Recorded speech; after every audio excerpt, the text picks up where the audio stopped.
What's up, guys? This is the son of the village, and oftentimes I ask myself where I would be without village style training Kung Fu. It's scary to think about it. However, through the hard work, struggles, and especially the growth, I wouldn't change it for the world. Destiny has its ways, because my long drive is no accident. Think about it. Kung Fu and other martial arts are all around me, yet the village with Sifu Gus Gates was the answer to my prayers. Not all Kung Fu systems and martial arts are the same. Here I wish to tell the story of Kung Fu as it reflects other martial arts systems. So hold on tight as the following explains the journey in this life I lead. Welcome back. In this episode, we'll go into the timeless spirit of Kung Fu to meet the challenges of the modern world. In our last episode, we spoke of Kung Fu's journey, how it survived the upheavals of ancient China, spread to new lands, and found a place to grow once more. Today, we'll explore how that journey has changed Kung Fu and martial arts as a whole in ways both profound and at times problematic. But this isn't the end of Kung Fu's story. It's merely another chapter. Let's uncover the reality of how martial arts has transformed and how we can reclaim its true purpose. So, let's get started. Kung Fu is Kung Fu. It's not child's play. Once upon a time, in the throes of war, invasion, and rebellion, Kung Fu wasn't a showpiece, it was survival. From the Mongol invasions that nearly broke the spirit of China to the Warring States period where kingdoms clashed for dominance, Kung Fu was born and forged in fire. At times like the Battle of Red Cliffs, it wasn't just about strategy or politics. It was about who lived to see another day.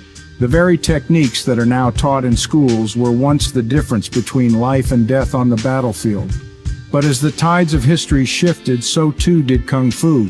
The enemies became not just foreign invaders, but also internal strife.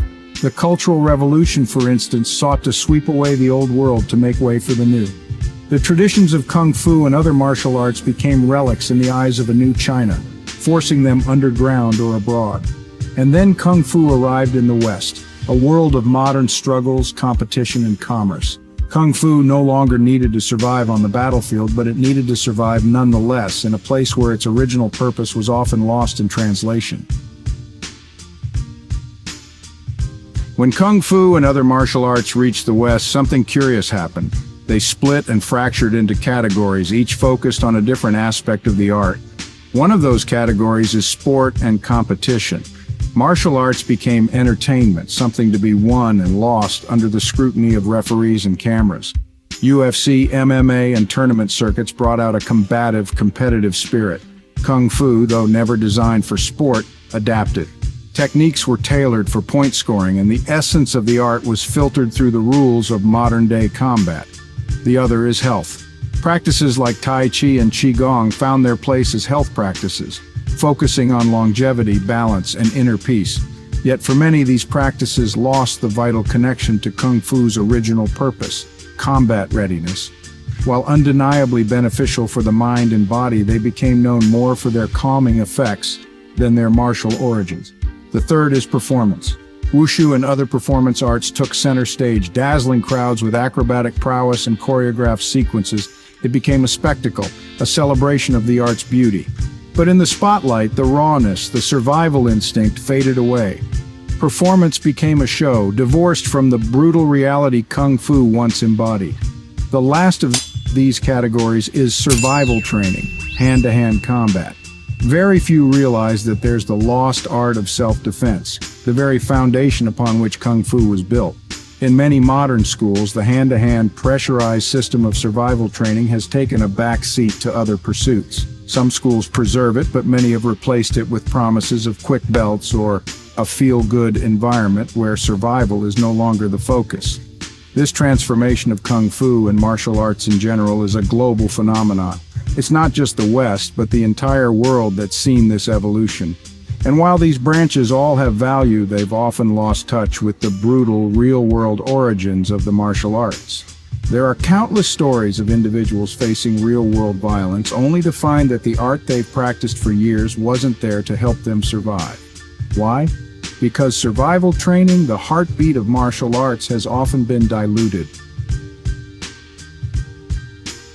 Across the globe, martial arts communities have, in many ways, become disconnected from the realities of the world outside their schools.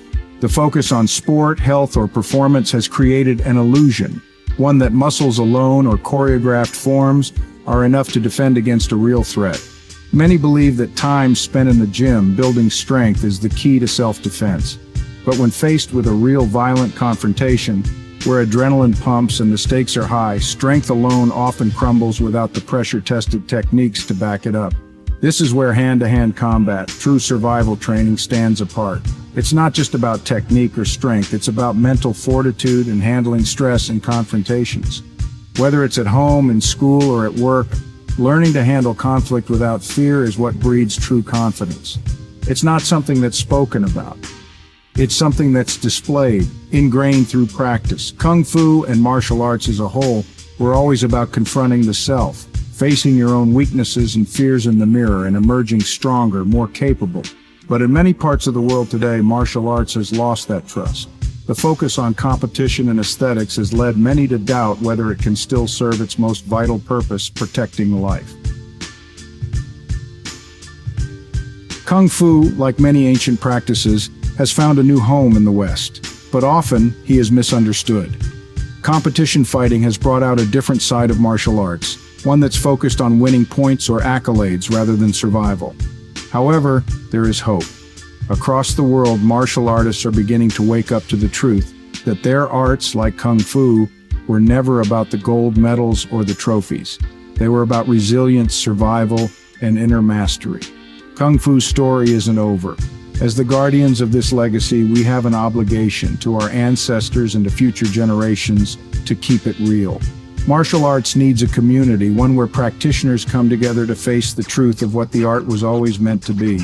We must rebuild the trust that has been lost by re-embracing the survival mindset that gave birth to martial arts in the first place. Kung Fu and his family have survived invasions, wars, and revolutions. They have adapted time and again to the changing world, and now they must adapt again without losing their soul. The wisdom of the ages passed down from our ancestors still lives within these arts. It's up to us to nurture that wisdom and ensure it thrives so that future generations can experience the true greatness that Kung Fu and martial arts have to offer.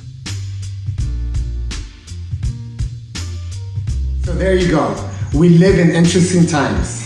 With so much misinformation out there, it's truly hard to trust in an art that doesn't stand behind what it promotes. In my experience, it's been very hard to be able to relate to all these other martial artists.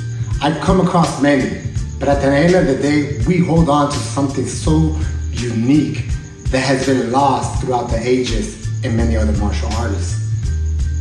So, do you agree? What has been your experience? Are you a martial artist where your martial art has actually taught you something different from what I've talked about? Or are you somebody seeking a martial arts, Kung Fu especially, and yet you don't know which way to go? If you enjoyed this video, please help with the growth of this channel. Like, subscribe, and comment below.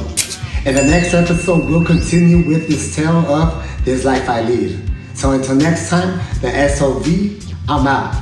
Peace.